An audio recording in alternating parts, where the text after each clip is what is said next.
When the casual sports fan thinks of the month of March, immediately March Madness college basketball championship runs, Cinderella story upsets, and iconic legends being discovered come to mind. The same could apply for tonight. And no, I'm not talking about the rumble that the student section makes in the backdrop while shooting free throws.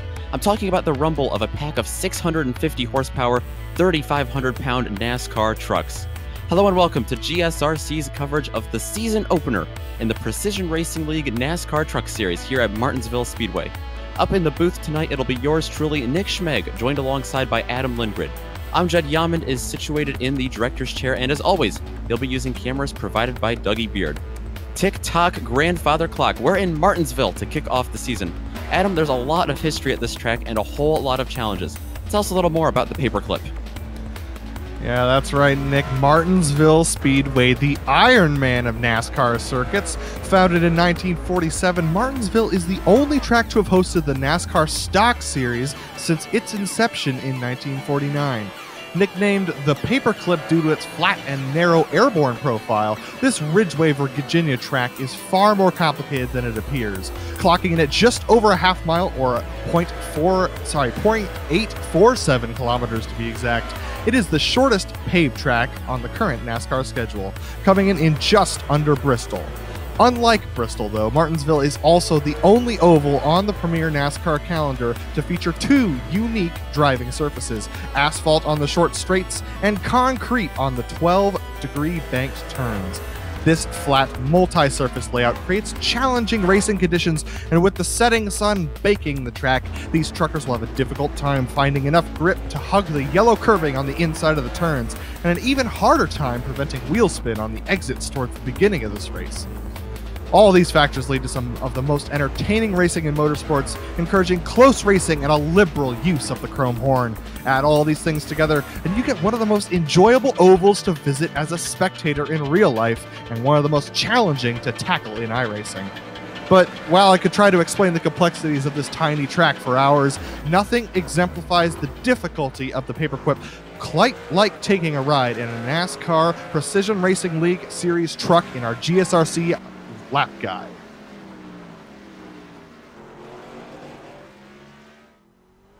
Hello everyone and welcome to the Global SimRacing Channel. My name is Brian Yazek and I'll be taking you for a spin around Martinsville Speedway in the GSRC Silverado. Martinsville is all about corner middle to corner exit. If you can master those two things, you will find yourself in victory lane today. So setting up the entrance into the corner is important, as you see here, trying to find that curbing on the inside of the track. But don't get too low, because then the car will actually jump out on you. Back down into turn 3 once again, find the yellow, back into the gas. Now your braking point here is probably a little bit later than you would be in the Cup car, just because of the lack of power, but too far down, and that's what happens to you right there. You get a little squirrely on entrance, and it basically kills your whole run off of the back straightaway. So back down into turn 3, float it through the middle on the brakes, still back into the gas really hard, let that truck surge out of the corner. Back down into turn 1 one more time, float it through the middle, on the brakes, very lightly, back into the gas, extremely quickly. Coming back down into turn 3, you're going to, once again, find the bottom, and Martinsville is a very rhythm-based track, so what'll happen is you find yourself in a nice little rhythm, you can kind of float the truck in the way you like it, but the right rear tire is going to be your best friend. If you abuse it too much early on in the run, it will make you pay later in the run, because coming off the corners, you're going to be sideways the entire way off of the corner. Martinsville puts on a great show. It's a fun little paperclip track, and the winner today will be the one that does not have any scratches, or at least the least amount of scratches on their vehicle. My name is Brian Yazek, and this is Martinsville Speedway.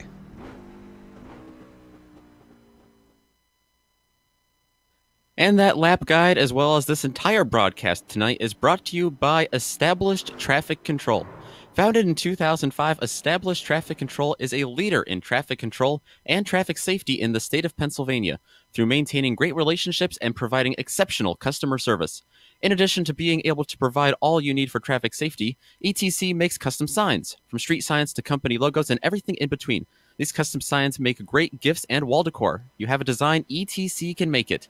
Shipping is available as well. For more information, visit www.establishedtraffic.com or email Brendan Chatley, that's Chatley, at bchatley@establishedtraffic.com.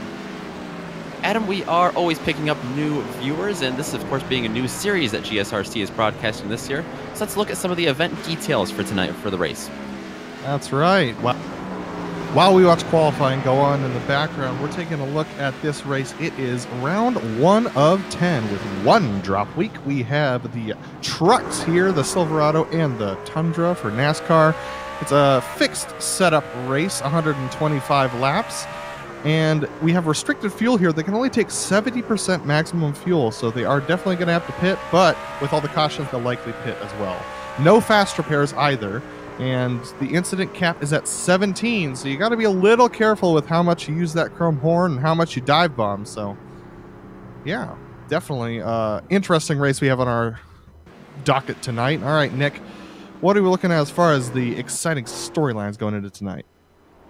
Well, it's going to be interesting to see, like you said there, and a couple things to point out. I mean, we really don't know what to expect, being the first series that at least we've covered here with the trucks. We've covered the GTE Sports Car Series and the Radical Series, but it's quite the treat to get to see what PRL has to offer on the oval side of things. Your speculations aside, though, these guys are super fast up here in qualifying. William Hartman currently with the top time. We have about 3 minutes left of qualifying before the race. He has a 19.6, followed by Charles Sumner and John LaBaff. They make up your top 3 as of now. Definitely. We're watching Ronald McManus take his laps around, and he's got in the bank 20.4, so that's almost 2 seconds off the pace. So he's going to have to pick it up in this last lap if he's going to make it work. Nicholas Delpierre going around for his first lap. Yeah, this is going to be an exciting race for sure. We have a pretty standard championship points formula. It's 40 points for the win and then 39 points for second going on down. There are some bonus points, though. We have 2 for pole, 2 for the most laps led, 1 for leading 1 lap, and 1 for the fastest lap, just like F1 instituted this year for the Formula 1 series. Yeah, that's potentially 5 to 6 extra points you could grab a race there, so definitely nothing to mess with. That's 5 or 6 extra positions, basically, that you could make up with bonus points, especially 1 for the pole, which right now, no one has touched William Hartman's 67. Still the top time so far. Definitely, yeah. It's going to be an interesting race for sure. We're looking at... Well, so here's the thing about Martinsville. Restarts are really a challenge because everyone accordions into the corners. So it's going to be really interesting to see whether or not we go green all the way or whether we get a lot of yellows here. So here we go. Looks like we're starting to set up for the grid for the race. I believe we are. I believe we have all the times in, so I think we can go ahead and take a look at the grid. I don't see anyone left on track. And I believe that is that. So William Hartman, he's going to get the first points of the season through those bonus points. He has the pole tonight at Martinsville. He's going to be with Charles Sumner on row 1. John LaBaff and Brendan Chatley making up row 2. Sharn Hill going to be in 5th place. Rob Haynes, Thomas Sink, Robert Malikian, Nicholas Delp, and Ray Richer will make up your top 10. Absolutely. Starting on row 6, we have Eric Roberts in 11th and Danny Duchesne in 12th. Then we have in 13th, Colton Lane. 14th is Alec Lumpkin. We also have Austin Hunter in 15th and Brandon Walter in 16th. Row 9 is Mike Richter. And then starting alongside him is Dominic Bajan. And then we have in 19th, Brian Benedict. And 20th is Robert Bassad Jr. Ronald McManus, Robert Waddle, and Bradley Holly will round out the 23 truck field tonight at Martinsville. And like you said, restarts as well as the start of the race are pretty hectic. This is going to be a good one, I think. Yeah, I'm definitely looking forward to it. It's going to be interesting to see how these cars run. The race is starting, it looks like it's around 6:24, 6:25 in the evening VST. So it's a little bit late, and they're going to run until the sun gets way low. So hopefully the track will rubber in and get a little bit more active for them as we get closer to the end of the race. Indeed. Running a little bit in the evening right now. The weather right now, 67 degrees, a track temp of 72. So clear skies here in Southern Virginia. So first day of spring today in the real world as well. So pretty fitting that we have some nice weather here in Martinsville. Definitely. And, you know, it's going to be a test of patience, I think, for a lot of these drivers here. They're going to have to think about biding their time. It's a fairly long race. You know, 125 laps is nothing to sneeze at around Martinsville. And even though it's a short track, with the amount of cautions Martinsville tends to breed, this is going to go for a while. So you want to play it safe. You want to save your stuff. And especially if you're not going to pit on a caution, make sure to save those tires so that you don't fall prey to those who do pit and get tires on the cautions. Indeed, it's nothing to sneeze at here. Pretty long race, 125 laps. That is only about 67 miles, I think, if I'm doing my math correct. 65 miles, rather. One of the shorter races of the year, mileage-wise, but it'll take them just as long to get around here. About 20 seconds, 21 seconds a lap. They'll get slower in the race, of course. Everyone stacks up and accordions into the turns, and you really got to be patient. Yeah, definitely. Patience is key, and I'm going to be really interested to see how this first start goes. It's going to be a really good tell of how the drivers are feeling comfortable with the track, and it's also with this fixed setup, how drivers are adapting to the setup. They can't set the car up to be how they want it to be, so they're going to have to drive the car as is, and that can be difficult for some drivers if they're not used to it. Exactly. One of the few things I believe they can change tonight is brake bias. That's a huge factor here at Martinsville. How much forward or towards the rear you want that brake to be centered in your truck. And that's all preference mostly, but definitely going to be something that I think drivers might be adjusting through the race as well. Yeah, brake bias is a driver preference option, but it also can make a huge difference on your corner entry speed. You know, one of the things that we'll talk about later if we see guys doing it is we're going to have to think about in these NASCAR cars, wheel hopping is a significant factor entering the corners. That's when the rear axle tightens up and locks up as they enter the corner. And so we'll see whether or not that's a factor going into this race.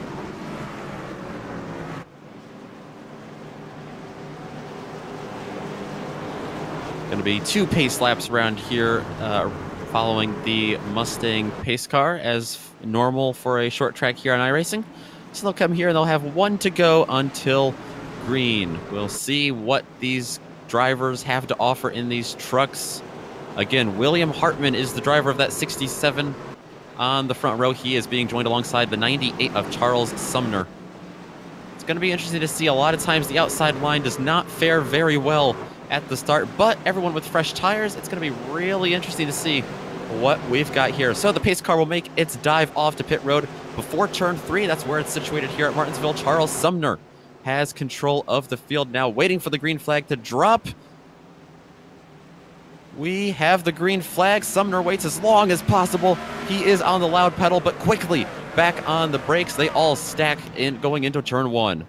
Yeah, they're actually doing pretty good through here. Looks like the 29 almost gets into the door of the car below him, but looks like the front 4 have fanned out into single file, which is a good idea, keeping it safe. Oh, the 29 gets a little loose entering. I think he downshifted there, and they're 3 wide coming out of the exit of 4. Oh, 3 wide on lap 2 at Martinsville is not something you always want to have happen at all. That's Rob Haynes stuck in the middle. He finally gets it pointed down towards the bottom of the track, and they sort themselves out for the time being. Yeah, we have Eric Roberts, who's inside of Ray Ricker here, and Ray Ricker's getting steamrolled here. But it looks like the front 10, front 11 now are single file. They are indeed. Hartman pulled away a little bit, but not too much. John LaBaff has moved into 2nd place. Charles Sumner falls back to 3rd after starting on the outside. Sharn Hill is in 4th. So yeah, it looks like Hartman has made good use of his pole position there, and he's taking off. I'd be interested to see whether or not he's shifting in the corners, because that's actually an interesting strategy. He is shifting in the corners. So so there are 2 different strategies for getting around here. The fastest way is definitely shifting in the corners, but it's a huge risk because you can get those rear wheels wheel hopping, and if that happens, you're going to get loose and spin out. So a lot of drivers, to play it safe, will just go around the whole corner and fourth, but they lose exit speed that way. And it looks like William Hartman has got the shifting nailed down. He does for now. We'll see if he keeps that up on older tires, especially that switch from the concrete off of 2. Oh, as LeBaff got almost into the wall there. He's pushing it real hard coming off of turn 2 there. Yeah, definitely exit speeds are going to be very important here, and keeping those front tires from overheating so that you push into the wall, that's a really important factor going into this race for sure.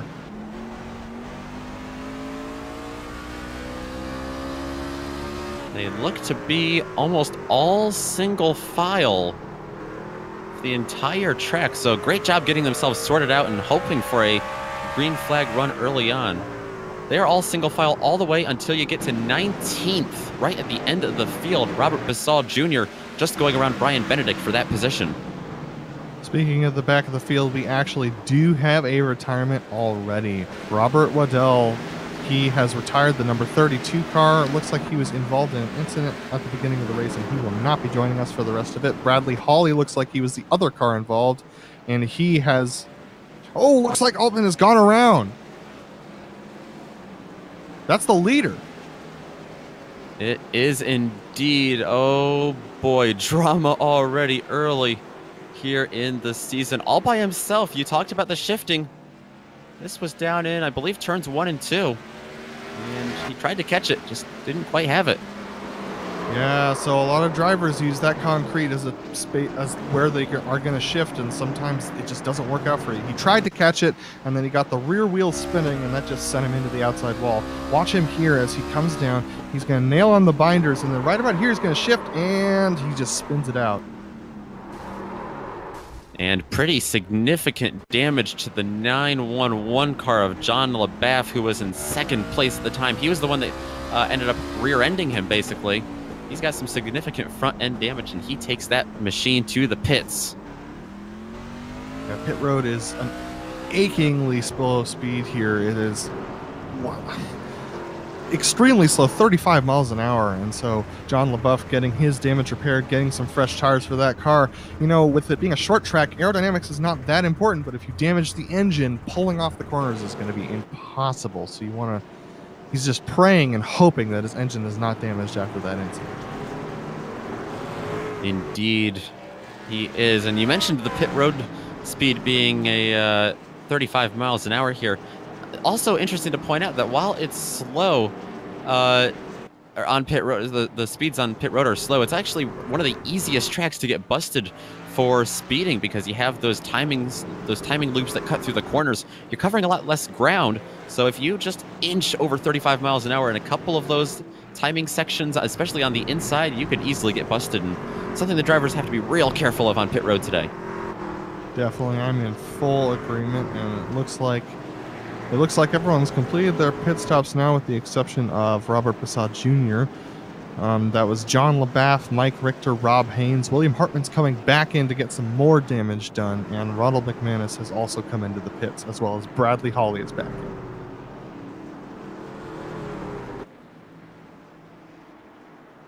Charles Sumner is going to claim the lead of the race here on lap number 13. With this, Sharn Hill has moved into second. That puts Thomas Sink's number 48 Chevy Silverado into third. And that is how they will restart this race in just a couple of laps. Yeah, you know, to be honest, I'm pretty impressed with these drivers here. Everyone's being extremely calm, extremely collected, and we haven't seen any crazy dive bombs yet, and that accident happened just because of a misshift. So, frankly, I'm extremely impressed with all these drivers.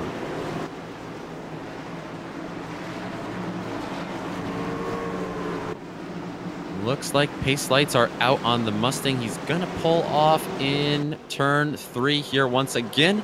Like I said just moments ago, Charles Sumner has the lead. See how early he goes. He started the race in second, fell back to third, so he goes from the inside for the first time. He spins the tires real badly. Sharn Hill's going to have a little bit of an edge on him going into the turn, but he's still stuck on the outside. He's going to end up clearing him as Thomas Sink put the chrome horn to the back of the 98. Yeah, but at the same time, he got extremely high in the corner and got off of that concrete patch and then just lost all the grip on the asphalt. So that is definitely not going to help his exit. He's all up top now in the second row. He is. He's stuck out there. The 48 of Sharon Hill goes underneath, and behind them, the 59. That's Brendan Chatley in the ETC Toyota. He's going to be trying to take advantage of that position as well. The battle for second rages on, and it looks like he's making the top line work, which is a real rarity around here. It must mean that I think maybe Thomas Sink is just sticking in fourth around these corners. But yeah, now they've got it sorted out, and they're going single file again, so hopefully they'll catch back up. Thomas Sink lucky enough there to fall in line. So often here at Martinsville, in all of the NASCAR series, you get stuck on that outside, and it's just a freight train on the bottom.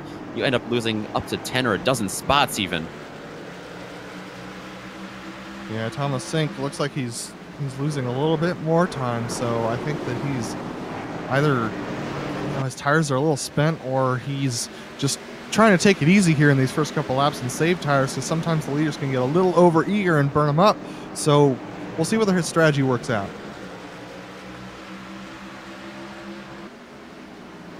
Yeah, the number 50. Oh, as the caution comes out once again. This is Hartman again.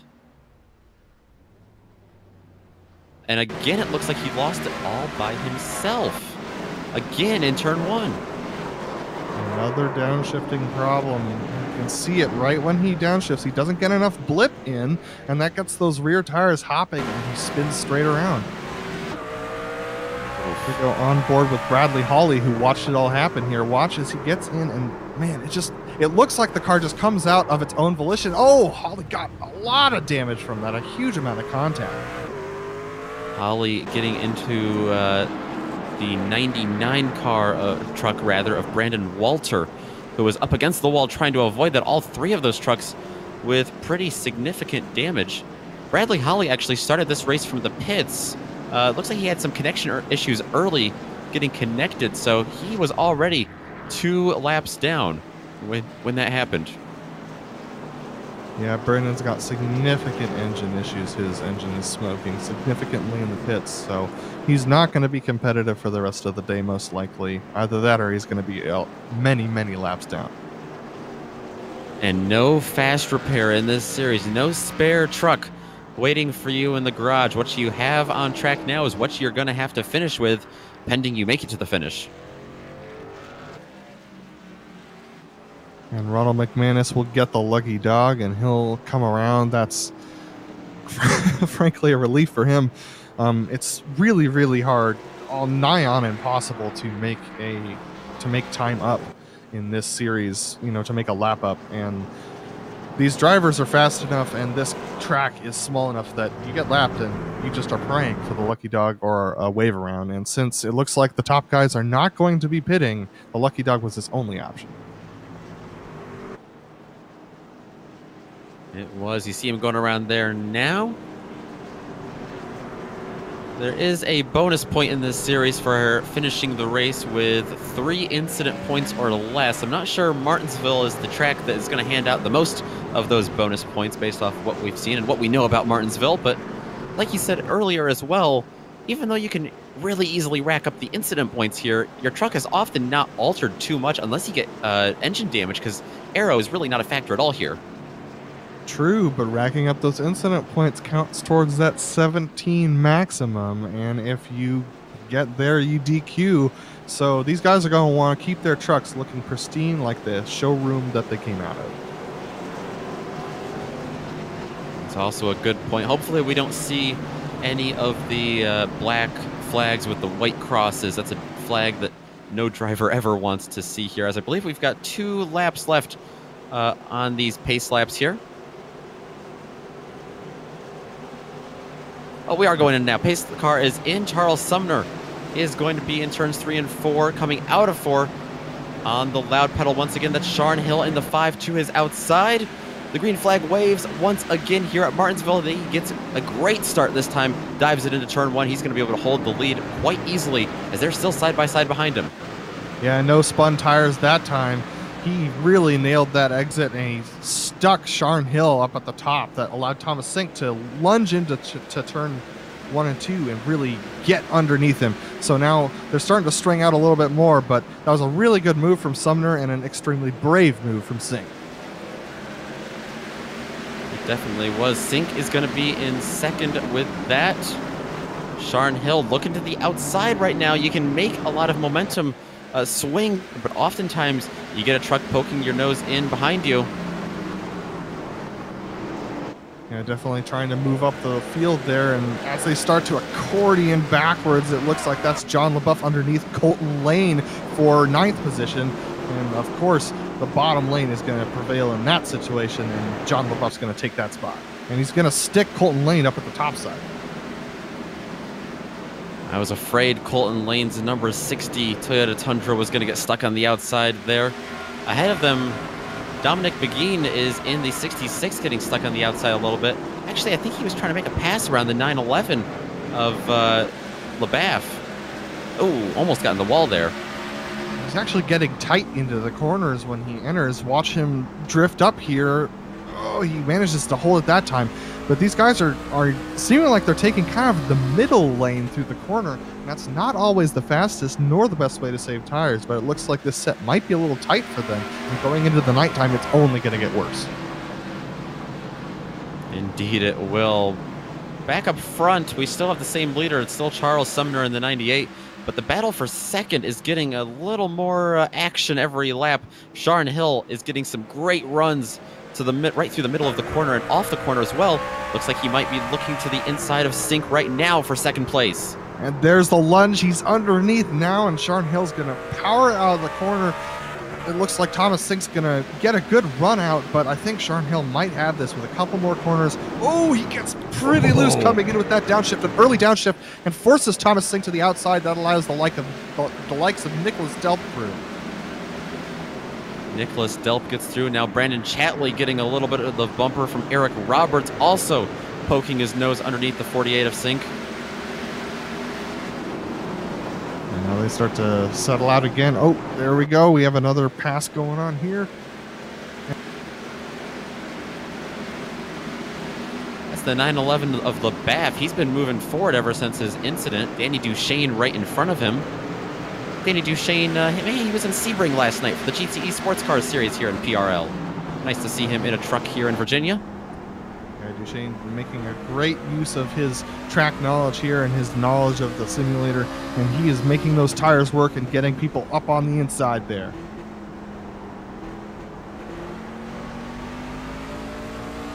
They are in quite the pack back here, to say the least. Saw the 66 of Begin behind them, and trouble behind them. Rob Haynes goes for a spin. More cars pile in. We stay green for now. Now the caution comes out. The 51 of Mike Richter T-boned him, but I don't know if any of these trucks have too significant... Well, I take that back. There might be some pretty noticeable damage on a couple of these guys. And that all started with a big checkup from Thomas Sink in the very front of the pack that led to the 29 going around. So this started as an accordion effect and rippled all the way back. Bit of wheel hopping from Richter in the 51. Got into the back of the 29. Sent him sideways. The 312 of Austin Hunter picking up a little bit of damage from that. Great job by Robert Basal Jr. in the 44 to get through there, I believe, with no contact. Yeah, it looks like Richter just did not expect the checkup, and he went in extremely deep and just slams the door there of Thomas Sink. Everyone but the top four, it looks like, with the exception of John LaBeouf, has come into the pits here. So the drivers have decided they would like some fresh Goodyears after 37 laps. Yeah, it looks like they're taking... We'll see whether anyone takes 2 tires here, but I'm guessing most will take 4 after that incident.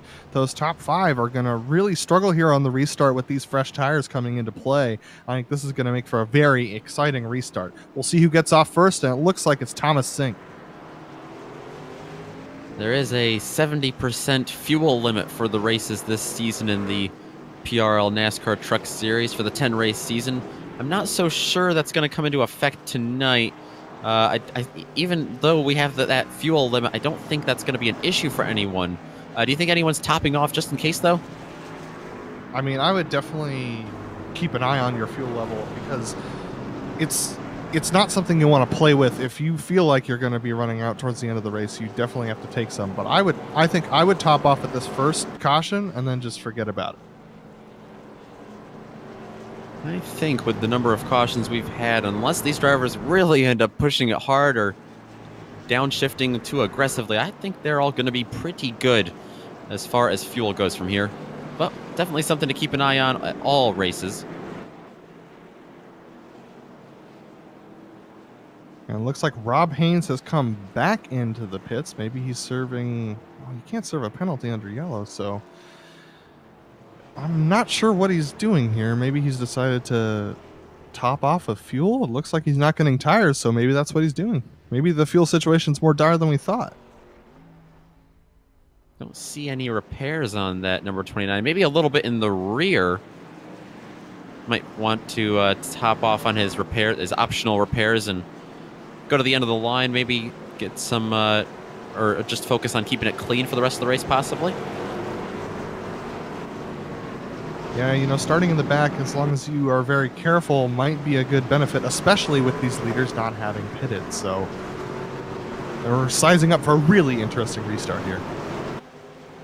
We are indeed. Charles Sumner got a great restart last time. It's going to be hard for that 98 to top that. The 5 of Sharon Hill to his outside. Nick Delp has moved into third. Behind him, the green flag is out. Bit of a rocky start for the 98, but not bad at all. They dive down into turn 1. Oh, a little bit of a slide from Charles Sumner. 3 wide for the lead for just a moment as the 58 behind them of Nick Delp was sticking his nose in there.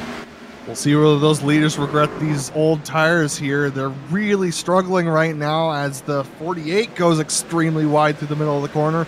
This is going to be a very interesting time here to see whether or not those fresh tire folk can get up there and make a challenge for the lead.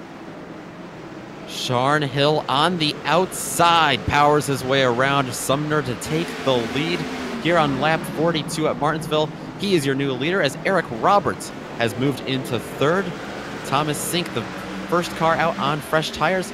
He's already passed a couple of cars. He's up inside the top 5.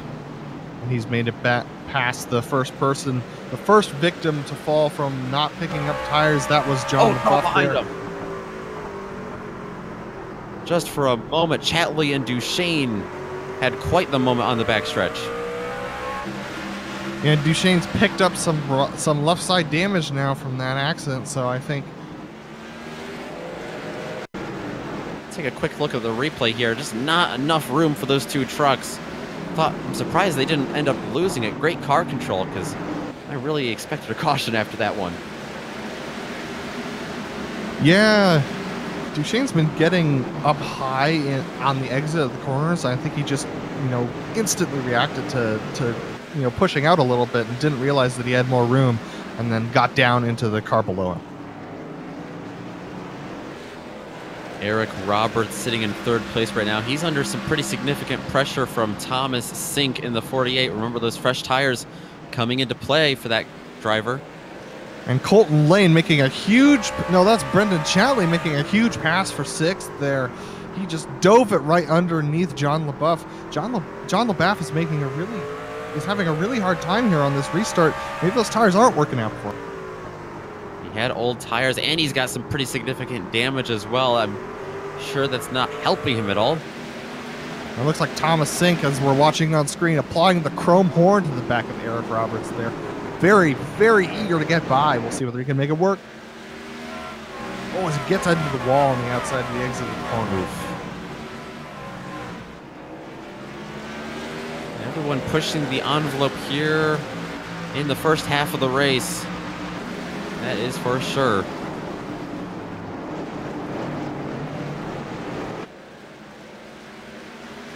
Yeah, so it looks like some of these drivers have a lot of speed through the center of the corner, and some of these drivers have a lot of speed on the exit of the corner. Some of that might be due to shifting, some of that might be due to brake bias and driver preference.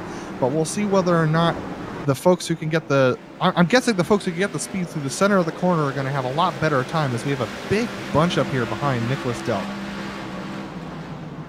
We do indeed. Delp running 5th right now, trying to chase down Thomas Sink on his old tires, and behind them it's Chatley, LaBaff, and Lane. Lane looks like he's about to get passed by Danny Duchesne. That's for 8th place. Taking a peek, not going to have the corner speed there, but falls back in line behind him. Yeah, Duchesne is trying everything to get by Colton Lane. He's really ringing his car out. He's been loose on the exits. He's been tight into the corner and loose through the center. He's really ringing his car out, and as they back up again, we'll see whether Duchesne can get a run.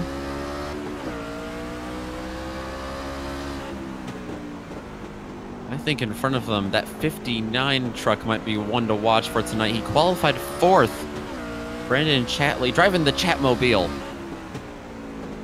He's been making some great runs to the corners. I think he would be passing more cars right now, but passing at Martinsville really comes at a premium, and I think patience is playing a big factor in Chatley running back in 6th right now. And we have a lap car here that they're trying to navigate by, and that's going to make some really complicated situations here ahead of them as we go back and take a look at the 98 of Charles Sumner. It's Brandon Walter. They're all making their way around, successfully, I should add, as Chatley makes a look towards the bottom of Nick Delp for 5th. He is there, still there as he comes off the quarter. Falls back in line for a moment. Looks to the inside once again. Oh, gives him a little bit of the chrome the horn. 911 around. And trouble behind him. John LaBaff brings out our next caution. I think he may have had a little bit of help from Colton Lane in the 60. Yeah, they were checking up into the corner because of that failed move there, and yeah, Colton Lane just gets into the back of him through the center of the corner, right on that left rear quarter panel, and spins him around. And Danny Duchesne in the 27 truck picking up quite a bit of damage there. Got into the back of the 60, and then insult to injury, got the left rear of the 911 sitting sideways on track as well. Yeah, hopefully that's not engine damage, but I mean, like, with hits that hard, you gotta think something might be going wrong. Shard Hill has the lead, and he is leading them all basically down pit road right now. A couple of drivers stay out, like Thomas Sink and Brandon Chatley, but other than that, those drivers that all didn't take tires earlier, they're going to be looking for them now. And only 5 cars stay out again, so here they come into the pits to pick up some more tires and maybe a little bit of fuel if they needed it before.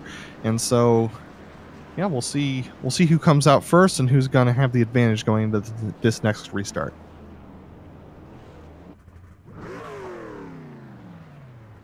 And a couple of the drivers not coming in the pits until this lap. Dominic Begin, one of them.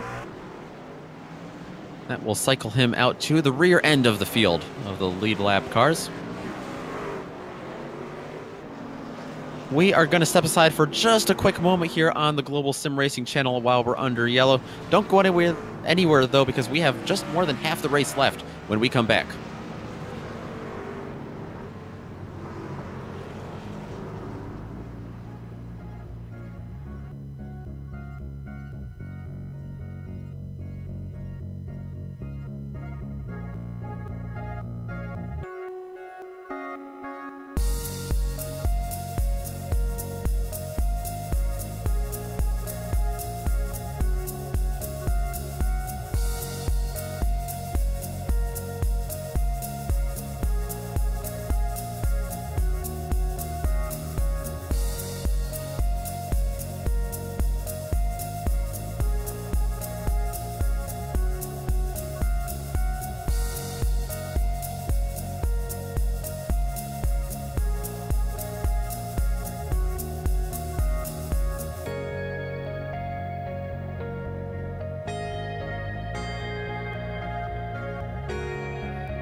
back to Martinsville. We're going to jump you right into the action here. Thomas Sink is about to take on the green flag, take on this restart.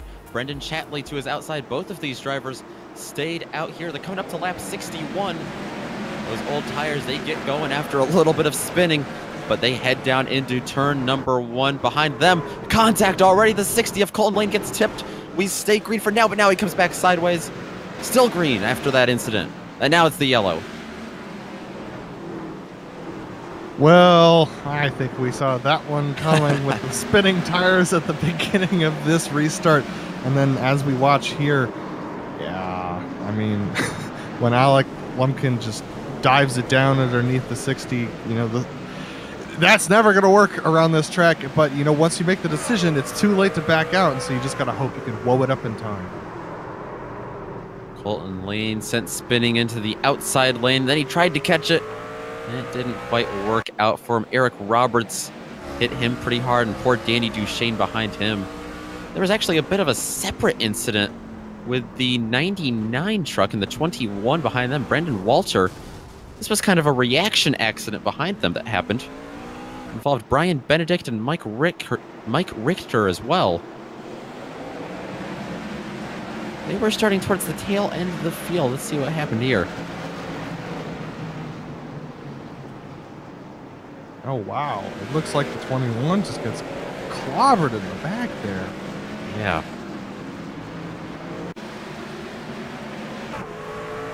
Yeah, watch the 51 go into this corner here. He just dives it super late on the brakes, and I don't know if he would have made the corner if he didn't hit the 21.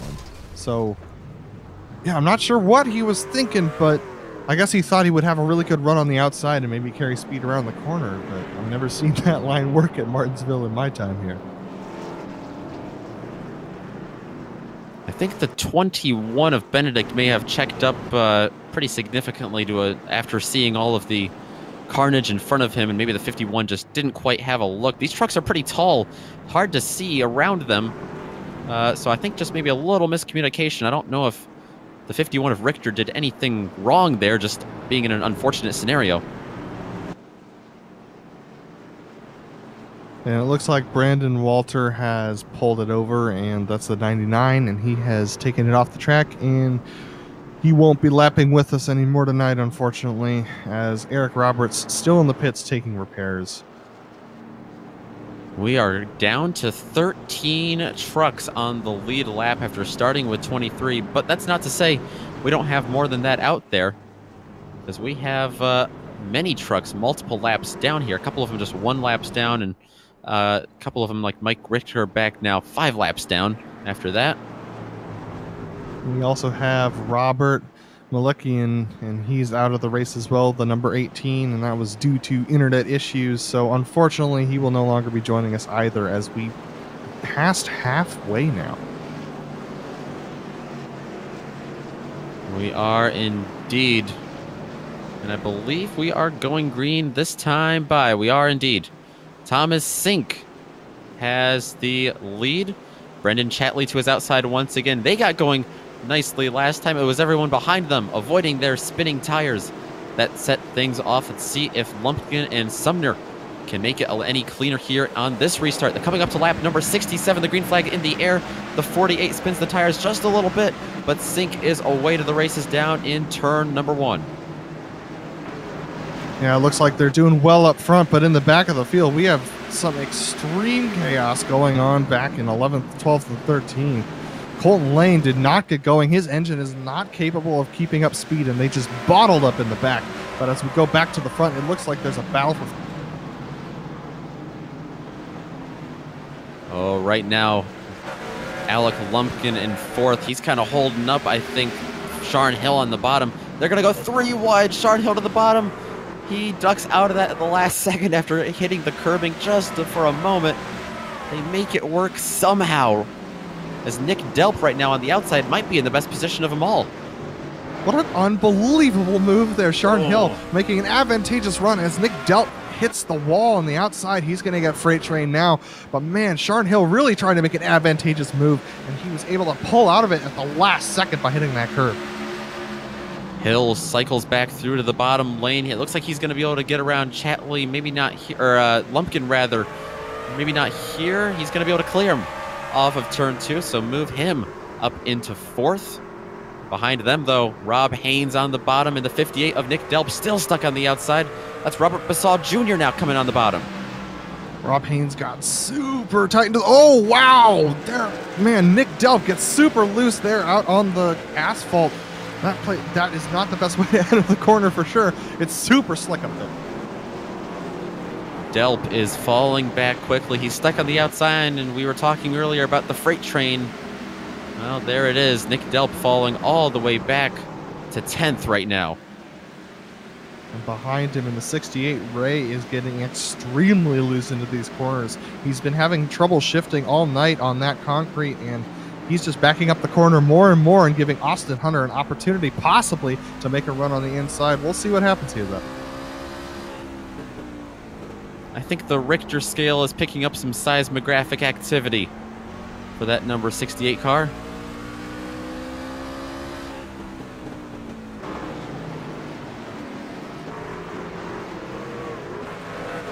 Colton Lane, he's got some significant damage. I think he was involved in something just a moment ago. Yeah, he's been going backwards and trying to stay to the high side, but he's really causing a problem for these cars when they exit the corner. He's way off pace, and he's going to be struggling for the rest of the race.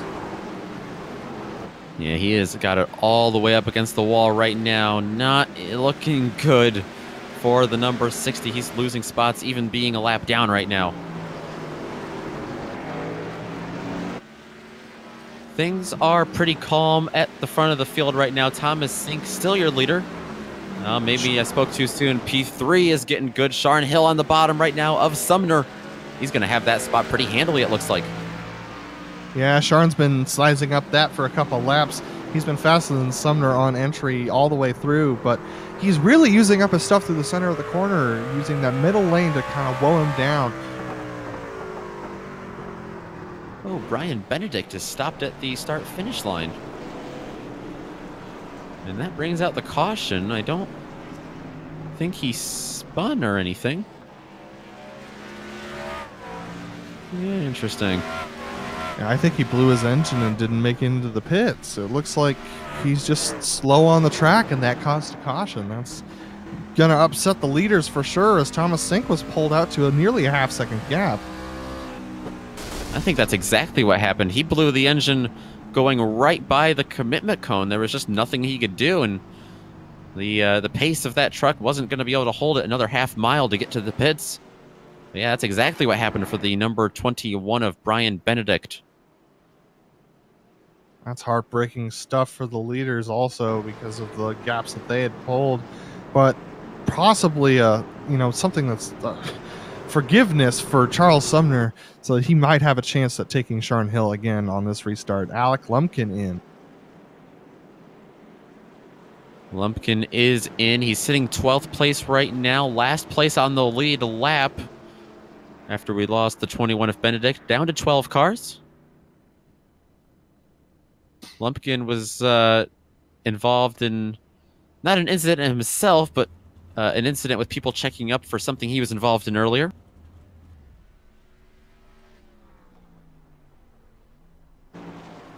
His engine's off, so that means he's got some damage from the incident that he had earlier, so he might be getting some optionals done so that he can be more competitive there at the front.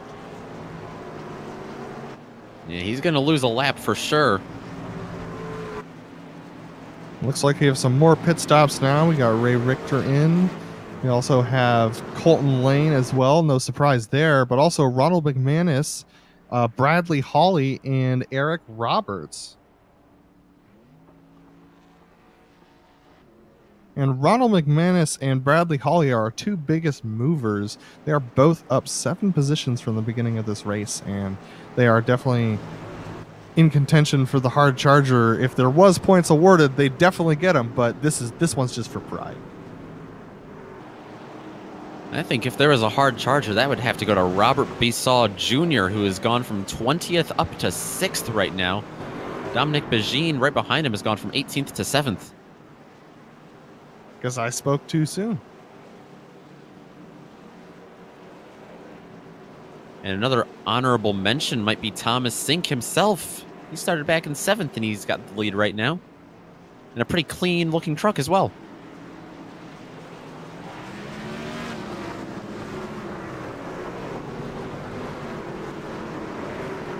Down to 45 laps to go. Go ahead.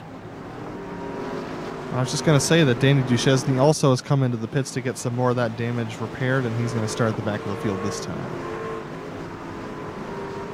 He is going to have to catch up, and I think Duchesne's going to be able to do that. Pace car is about to pull off. He does indeed. Thomas Sink has the lead with, once again, for the 3rd or 4th restart, Brandon Chatley to his outside. He's waiting. He goes earlier than last time. He gets the jump. He gets clear of Chatley's number 59 before they even reach turn 1. Behind them, Sharn Hill dives it down deep. Oh, the 48 slides way outside. Yeah, he got extremely loose when he downshifted, got a ton of wheel hop entering the corner. He tried to dive it in extremely late, but he didn't make it. Now he's stuck on the outside, possibly going to get freight train, but he'll be able to drop in front of Charles Sumner in the 98. He dove it in deep, gave it everything. He was giving it the kitchen sink, if you will. Brandon Chatley is going to reclaim the lead with that. In the 59 behind him, though, Sharn Hill not going to make it easy, though, I don't think. Definitely not. All that chaos made them string out a little bit, but looks like everyone's kind of bunching up into the corners here as the 78 does a huge power slide around 4, but man, this front pack is starting to really tighten up. It will be 40 laps to go now for Brendan Chatley out front. Oh, Sharn Hill is making a dive every single turn, it seems like now, to try to take that lead.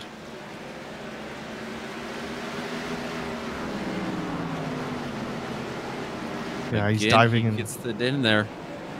He's diving in extremely late. He's doing his best to try and make it through the center of the corner, make speed through the center of the corner.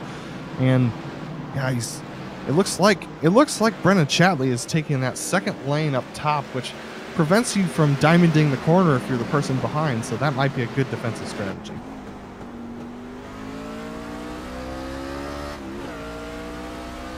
Looks like all of our lead lap trucks, all 12 of them, have been sorted out single file. I think this battle for the lead is the best battle we've got on track right now. Sharn Hill still driving it in deep.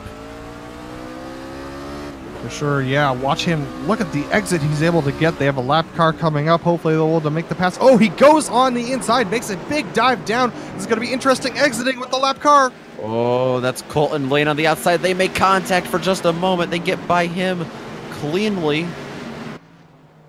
But Sharn Hill still on the inside. And Chatley's still stuck on the outside. He hits the wall on the exit, but he gets a good run. We'll see if he dives it down. He does. Tries to put the bumper to the nose of the 5, and the 5 gets into him. He chopped his nose off for just a moment. This is allowing Thomas Sink to close back in on these guys. The 5, Hill almost used the chrome horn, and now he's got a mirror full of Thomas Sink, who's caught this battle. These 3 cars have broken away from Charles Sumner, who cannot keep the pace up. He's actually backed up his own pack now. Wow, there goes Sink. He went a little deep into that corner, not able to get a good exit. That's going to make the top 2 break away. They'll break away for the time being. If they get battling again, though, I wouldn't be surprised if Sink was able to close back in.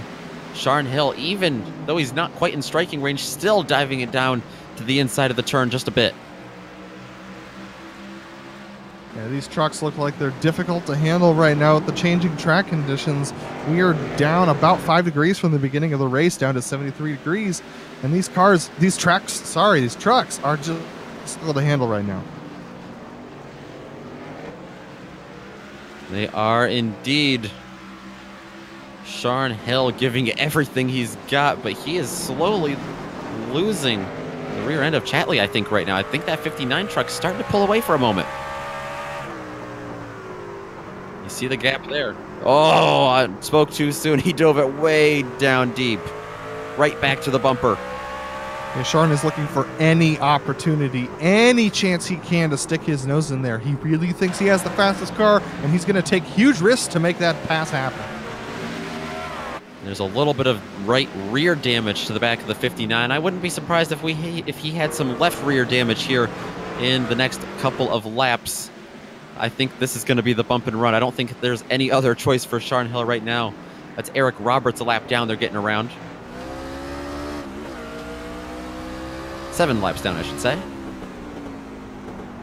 We're going to try and make the pass here. Roberts lets him go on the inside there, which is a really good move.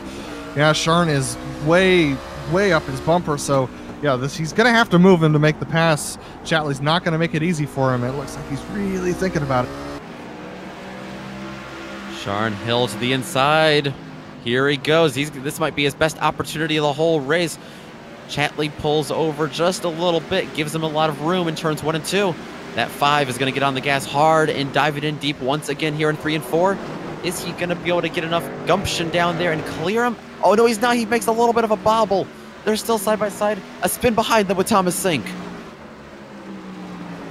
Not much damage, but that was a spin for sure. Thomas Sink's able to get it back going again, back now in 12th position. Let's take a look at the replay.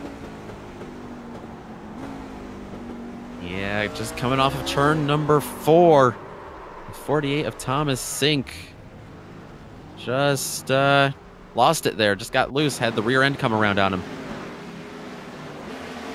You know, sometimes he's a little bit, you know, as a driver, you can get a little bit like we do when we're watching these races and just you get so excited watching the battle ahead of you, you forget to drive your own car. And so maybe that's what happened with Thomas Sink here. But, you know, these drivers are doing a really good job keeping these trucks really solid, and especially through these difficult changing conditions. Now pit stops. Brendan Chatley kept the lead when the caution came out when they were taking the next lap at the start-finish line, and Chatley was 7/1000ths of a second ahead of Sharn Hill to take the lead. All of that hard work that Sharn Hill put into that green flag run, he came up just 7/1000ths of a second short from almost being able to take the lead under caution, but that will remain in the hands of Chatley.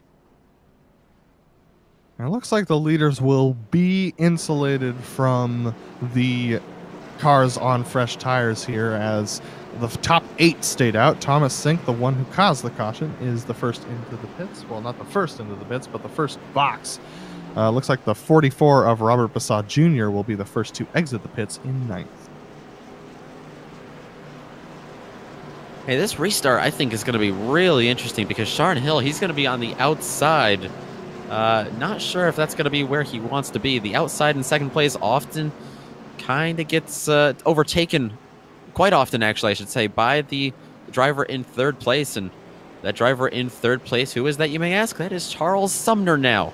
Remember him leading earlier in this race. He's back in that 98 machine. I wouldn't be surprised if we saw him try to steal a win here late in the race. And Chatley's last pit stop was on lap 36. Sharn Hill's last pit stop was on lap 56, and those folks go all the way back to Nicholas Delp in 7th position. So Chatley is making it work on tires that are 20 laps older than the rest of the field. He's doing a phenomenal job, especially when he was outside, or on the outside there, battling with Sharn Hill for those couple laps. Would not have guessed that, if I was just tuning in, I would not have guessed that that was a car, or truck rather, that was stuck on the outside with 20 lap old tires. Ronald McManus now exiting the pits in the 13th position. He's been really struggling on these restarts as the lights go out on the Mustang pace car, and hopefully he doesn't spin the tires here, but he's going to try and get out here ahead of the pack. There's going to be 22 laps to go. This is going to get good. Chatley will have control on the bottom, but what is Sharn Hill's restart going to look like? He's going to want to get to the bottom as soon as possible, but he has Charles Sumner on the bottom there in 3rd place. Coming out of turn 4, the green flag is out for Brendan Chatley. He gets going. The 5, I think he might be able to slip to the inside. No, he's going to power out on the outside. Trouble behind him. The 66 goes spinning. Yeah, John LaBeouf got into the the left rear quarter panel, pardon, of the 66. And man, they're still trying to clean up that wreck. That was Ray Richer in the 66. That, like you said, got spun there. Or I'm sorry, that was Dominic Begin in the 66. Ray Richer in the 68 further back.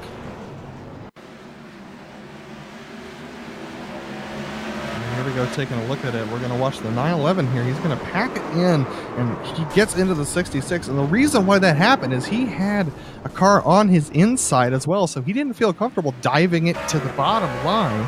So, wow, yeah, he gets super loose exiting the corner. And watch him here. He'll brake, and he just won't turn in, and that's because he's getting the call that he's got a car on his inside. So, I don't know whether I can put the fault on him necessarily for that, but maybe he should have backed out a little bit into the corner. The 89 of Lumpkin and the 51 of Richter also making contact down in turn 1 there.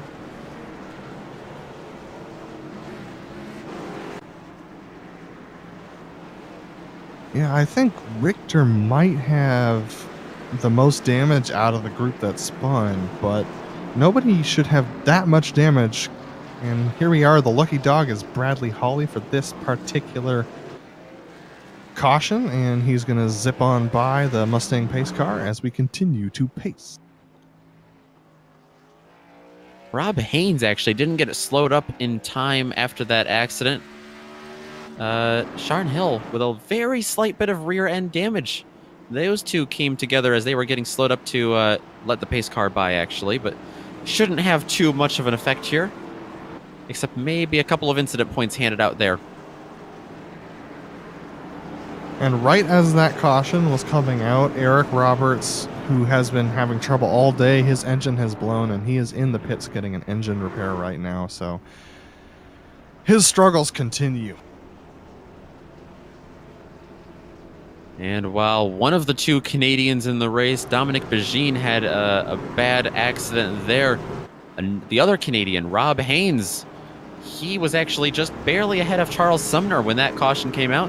So put the 29 truck up into third place. He's going to have the inside of row 2. Charles Sumner is going to be stuck on the outside of row 2 for this restart.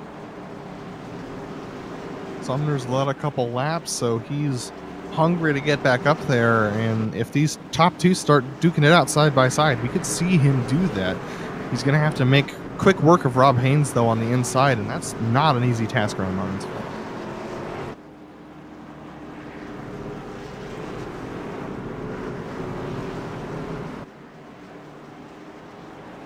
This is going to be a hard-fought win, to say the least. These drivers have put everything out on the line tonight. The pace lights have extinguished. Looks like we're going to have 15 laps to go. We'll see if we keep it green or if we have one more late caution.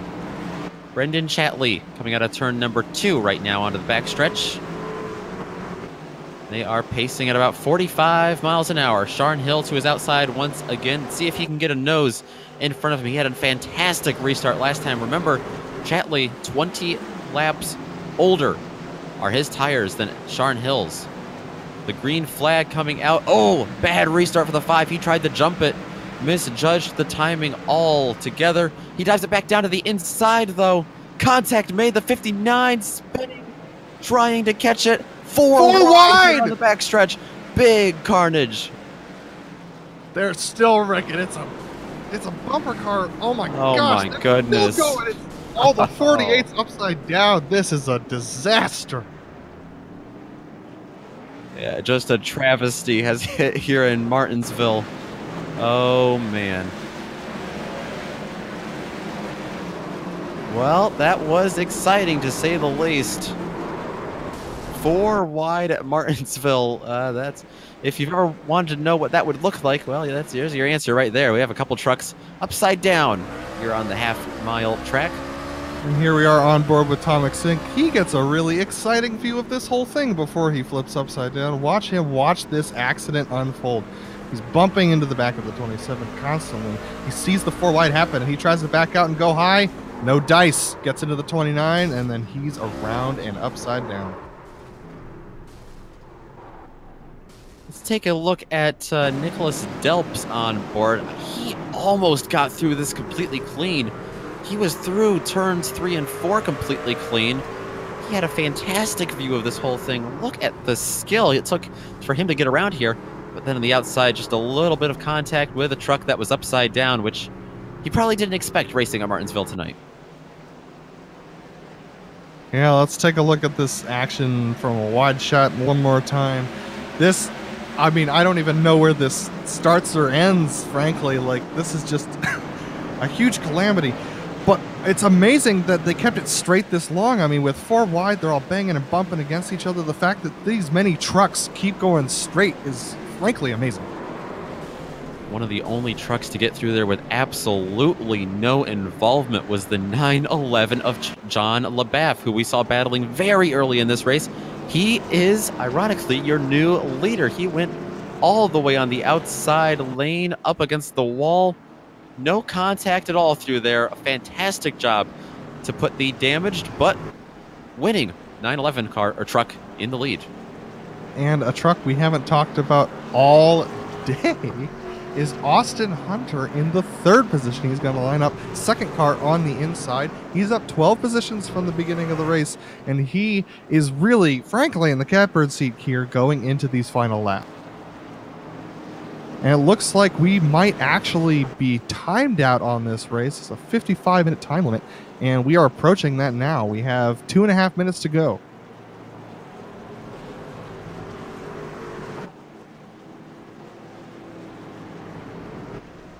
Pace lights are out. We'll race until we can't. Hopefully we can get this race in.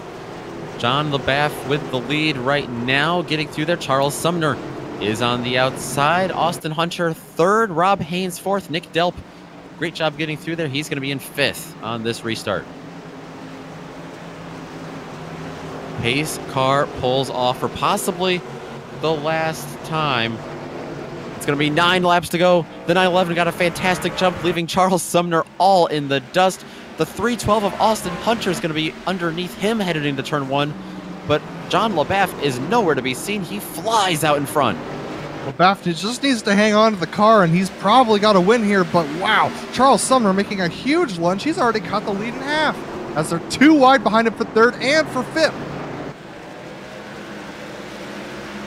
That battle behind them, that's Nick Delp on the bottom in the 58. He's trying to keep this momentum going. That's a battle for 3rd with Austin Hunter. The 44 of Robert Basaw Jr. One of the hard chargers tonight after starting 20th. He's looking in the top 3 right now. He's sitting in 5th. He's got the 48 of Thomas Sink coming back from that accident behind him. The final minute of the race now, and everyone's going to have their teeth out. Everyone's going to be bumping and banging. It looks like one car got a DQ. That was Robert Basaw Jr. So we do see a little bit of the black and white crossed flags tonight. John LaBeouf with the lead right now with 6 laps to go. Charles Sumner has got very few laps to make it up to the bumper of John LaBeouf, and frankly, give his truck a shove. There's not going to be any more time for another way around him. He's really going to have to move him to make this work. Hopefully he's got the incidents for it. Hopefully he's been clean enough to this point. The 98 truck, I must say, looks like one of the cleaner trucks on the track. That being said, he's got quite a bit of left front damage, a little bit in the right rear, a little bit in the left rear. That truck's been through some things tonight. It looks like we have lap cars there staying on the bottom this time, so this is going to be really interesting. Let's see whether LaBeouf can navigate it, and he does. White flag this time around.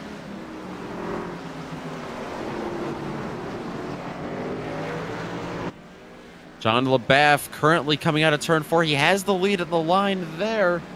That should be the finish of the race, we believe. Yes, it is. So John LaBeouf, he is going to have an eventful race, as did everyone. And the 911 truck, he is going to win the shortened race here, the season opener here in the PRL NASCAR Truck Series. Oh my, what a race we just saw. But John LaBeouf gets it done in the 911, the driver out of the Carolinas. And that opener did not disappoint. Not at all. Frankly, the driving standards were amazing. Even in that 4-car wreck, I mean, you can understand why people were keeping their foot in it when the caution wasn't out. I'm so pumped that we get to cover this series for a whole season. We are going to take a moment to step aside after 7 trucks finish on the lead lap tonight at Martinsville. Don't go anywhere. We have unofficial results and driver interviews when you come back.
Welcome back to Martinsville, Virginia, the small town of Ridgeway, to be more specific, here at Martinsville Speedway. The dust has settled, the smoke has risen, and the race is over. John LaBaff is your winner tonight as we take a look at your unofficial results from the season opener tonight in the PRL NASCAR Truck Series. He gets the win. Charles Sumner in the 98, a very strong run, along with Nick Delp finishing in third. Dominic Begine, how about him coming from 18th to 4th after being involved in a couple of spins himself? He's going to finish 4th with Rob Haynes in 5th. Bradley Holly and Ray Richer are the last 2 trucks to finish on the lead lap, with Thomas Sink, Austin Hunter, Ronald McManus a couple laps down behind, rounding out your top 10. Adam? All right, and finishing is Robert Passad Jr. Following him is Colton Lane in 12th position in the 60 truck. Then we have Alec Lumpkin in 13th position. And then we have Mike Richter, not to be mistaken with Danny Ricker, and in 14th. And then in 15th is Danny Duchesne. And then we have in 16th, Sharon Hill. 17th, Brendan Chatley. 18th is Eric Roberts. 19th is Brian Benedict. And 20th is Brandon Walter. Rounding out your field, 85 laps down with internet issues, Robert Malikian. He's going to be in 21st. 22nd, 104 laps down, William Hartman. Robert Waddell, 122 laps down. That will round out your 23 truck field. And we are just being caught up with a couple of drivers finishing this race. And one driver we have caught up with here in just a moment is the winner of tonight's event, John LaBeouf. I don't know if you expected to be here in Victory Lane with us. I don't know if we expected that either. I don't think we knew what to expect. Did you? Absolutely not. I had that little mishap with William at the beginning, trying to stay off of him. I went in to get a damage repaired, and it was a never-ending battle to get to the front. And then that last wreck, I just went up to the wall and just tried to get by it all, and I ended up being the leader. You had a bit of damage on your truck all night after that first incident, like you talked about. Did that affect you much here? Aero doesn't normally affect it, Martinsville, but I didn't know if you had any engine damage or anything from that. No, I didn't have any engine damage. What I noticed was I was able to run into the corner a little bit harder than some of the guys, but it's just so difficult to pass there and cleanly that it made it a challenge. So the last, I'll call it the big one that we had tonight. You're riding in 7th or 8th, maybe even 9th it was at the time. You see 4 wide in front of you at Martinsville going into turn 3. Did you see a lane on the outside for the miraculous maneuver you had there to get around him, or did you just send it in and pray? Actually, I seen one truck spinning down, and I knew that was going to open up the upside or the upper lane, so I just put it up as tight to the wall as I could and hoped he didn't come back up the track. Yeah, well, it definitely worked out for you. We didn't see you up front much tonight after that incident early on, but you definitely have a lot of pace in that 911 truck. Starting 3rd place tonight, finishing 1st, of course. So an overall great night. Do you think heading into races like Rockingham next week, you can put together maybe a championship run here? I'm going to give him my best shot. A couple seasons ago, me and Bradley had quite a battle. I think it came down to the last race for the championship, and I kind of fell off the last couple of seasons, but I'm hoping to pick it back up again for this season. We've got a good group of guys, got a good league that we run with. It's a fun time. Absolutely. We love covering this one as well as the sports car series, the GTE sports car series, and the Radicals. So anyone you want to give a thank you or a shout out to for your inaugural victory here to start the season? I just got to give a big shout out to Jerome and the guys at PRL. They've put together a heck of a league. I've been with them for 6 or 7 years now, just about from the start of the iRacing series. It's a good group of guys, and I just hope I can keep the good luck going. That is awesome stuff. You put together a fantastic race tonight. Maybe a little bit of luck was on your side, but hey, it's Martinsville. We'll let it slide. So congratulations on your victory. Go enjoy your virtual grandfather clock here at Martinsville. Thanks a lot, guys. That was John LaBeouf, your winner tonight. And the 2nd place driver tonight, Charles Sumner, has caught up with Adam. Yeah, Charles, when you were lining up for that second to last restart, did you think that you would be challenging for the lead going into the final laps here? I didn't think I was going to be anywhere near top 5 all race, to be honest. This is my absolute worst track on the entire schedule. So that last restart was just, it was a bliss. I have a lot of respect for John, hence why I didn't go for the bump and run there at the end. But no, it was really, really awesome, especially considering the event that I had in that final big wreck. Definitely, yeah. You missed by a hair, man. But as you were closing in on John at the end, I mean, given if this wouldn't have been a shortened race, do you think you would have had something for him in those last 3 laps that were available? I was really worried about my car because I did take a pretty hard shot to the right front. So I was surprised when I did catch up to the back of John. Just a little insider baseball. I'm the chief steward of the PRL, so I knew I couldn't bump and run John on our first broadcast. Like, that wasn't an option. I was trying to go for a high-low, and I think if I had 2 more laps, it would have worked. Definitely, I'm in agreement with you there. One last question. We saw a lot of guys struggling with wheel hopping and shifting into the corners. How difficult was the changing track conditions with this fixed setup tonight?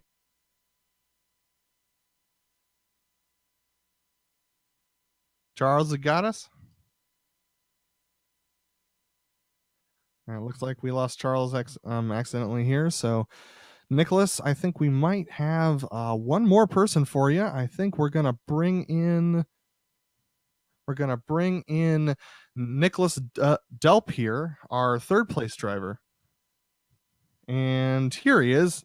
So Nick, take it away. I have caught up with a fellow Nicholas of mine, Nick Delp. What a fantastic race you had there at the end. Moving forward really all night, coming from 9th to 3rd. Didn't see up front much, but we saw you there at the end. Yeah, I was able to hang around, just around the top 5, top 7. I kept getting the advantage on the restart after the caution of starting on the inside. So I basically gain a position every caution. And then I think I may have stayed out a little too late after the first 2 pit stops, but then managed to make my way through the carnage. So I got to ask, I asked John LeBaff this same question because he had a very similar instance. That last big wreck, the big one, as I've deemed it now at Martinsville, when they're 4 wide in front of you, do you go to the outside because you see a lane, or do you just kind of send it and pray that you get through? Well, initially I was going to try to go low, but then I saw the cars kind of swerve down there. So then I just went right, didn't give it too much gas, prayed I'd make it out. And I think a car may have even flipped over me on my screen, but just barely made it through, man. It was really close. There was definitely a truck flipping over you. You were almost Ryan Newman there for a moment with another vehicle on top of you. Everyone with fixed setups tonight, did that affect the handling much for you tonight with the changing weather at all? Honestly, I'm not a super experienced oval racer, to be honest. So the fixed setup was kind of nice for me. I got an hour and a half of practice in, and then the week before did just a 125 lap stint, but it felt okay. The setup wasn't too bad, a little understeery, but just kind of got used to it and made it work enough, I guess. All right. How do you feel about Rockingham next week? You like that track? Another one of these older tracks like Martinsville? I really do like the older tracks because when I first got into sim racing, it was on NASCAR Racing by Papyrus, back on a Thrustmaster wheel with no force feedback. So all the original tracks I'm kind of used to in a way, but yeah, I do like that track better than Martinsville. Kind of just wanted to survive here, and probably will take the same sentiment there too. Oh boy, one of the Sim Racer OGs I see. You want to give a thank you or a shout out to anyone before we let you go here tonight? Yeah, sure. I just want to have a shout out to you guys for putting on the PRL races, and a shout out to my teammate Charles. We got in a good points haul and a great win there to John, and yeah, really pretty good night for us. Well, I'd say so. Coming from 9th up to 3rd, Nicholas Delp is going to finish 3rd place here in the season opener at Martinsville. So that is going to wrap it up for our driver interviews, consisting of the top 3. Hey, we want to give a special thank you to everyone who came out tonight for the season opener here in the Precision Racing League NASCAR Truck Series, especially everyone who helps in the organization and behind the scenes logistics over at PRL. We also want to thank Established Traffic Control once again for sponsoring tonight's race, and an additional thanks to the amazing companies that provide the software and hardware that we use to create a GSRC production for you. We, of course, want to thank the very talented June Lalonde, who provides our music. See the screen for more on how to get a hold for more of her great work. Thanks to the team today, Adam, Amjad, and Dougie. Make sure you check out the GSRC on social media. You can do that at our website on globalsimracingchannel.com, on Twitter at GSR Channel, on Facebook at Global SimRacing Channel, on Instagram at GSR_Graham, and of course on our YouTube channel right here, right now. We invite you to scroll down just a touch and hit that big red subscribe button so you won't miss a second of racing. That's going to do it here for a great night of racing here in Virginia, but be sure to tune in to the Global Sim Racing Channel once again 1 week from tonight for round 2 of the PRL NASCAR Truck Series. The teams have a 2-hour virtual drive ahead of them in the haulers down I-74 to get to Rockingham, North Carolina. We're taking it old school next week, and as always, that will be Wednesday night at 9 p.m. Eastern. Finally, with all that being said, thanks so much for watching on the broadcast today. And until next time, race clean, race hard, and we'll see you on the track.